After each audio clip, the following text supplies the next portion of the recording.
খোলা বাজারে ডলারের চাহিদা অস্বাভাবিক হারে বৃদ্ধি পেয়েছে।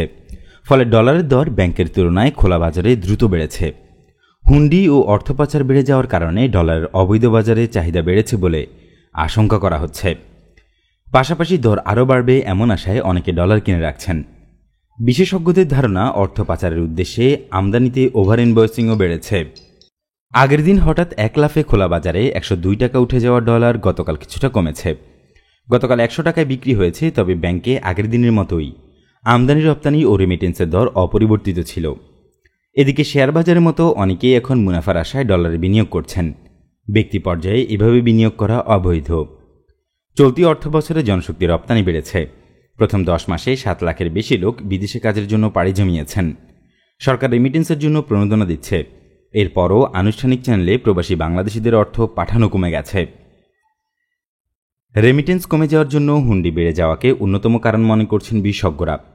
প্রণোদনা থাকলেও ব্যাংকের মাধ্যমে পাঠানোর খরচ বিবেচনায় নিলে ব্যাংকের চেয়ে হুন্ডির মাধ্যমে অনেক বেশি দর পাচ্ছেন প্রবাসীরা। আনুষ্ঠানিক চ্যানেলে যে পরিমাণ রেমিটেন্স আসে তার প্রায় সমান আসে অনানুষ্ঠানিক চ্যানেলে।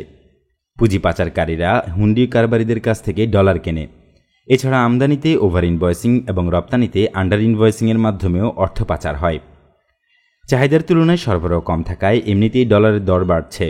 পাশাপাশি অনানুষ্ঠানিক চ্যানেলে পরিশোধ বেড়ে যাওয়া এভাবে দর বাড়ার পেছনে একটি কারণ হতে পারে।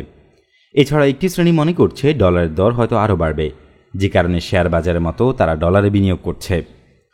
সাধারণভাবে বাংলাদেশ ব্যাংক যে দরে ডলার বিক্রি করে তার সঙ্গে আমদানির জন্য 5 থেকে 10 পয়সা পার্থক্য থাকে।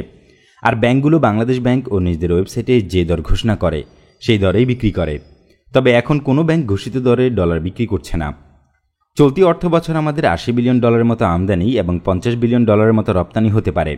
দুইয়ের মধ্যে 30 বিলিয়ন ডলারের মতো যে পার্থক্য থাকে তার মধ্যে 21 বিলিয়ন ডলারের মতো রেমিটেন্স দিয়ে পূরণ হবে।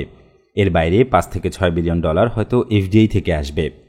বাকি পার্থক্য পূরণের জন্য বাংলাদেশ ব্যাংক ইতিমধ্যেই 5 বিলিয়ন ডলারের বেশি বিক্রি করেছে। বাজার স্থিতিশীল রাখতে কেন্দ্রীয় ব্যাংকের চেষ্টাও অব্যাহত আছে।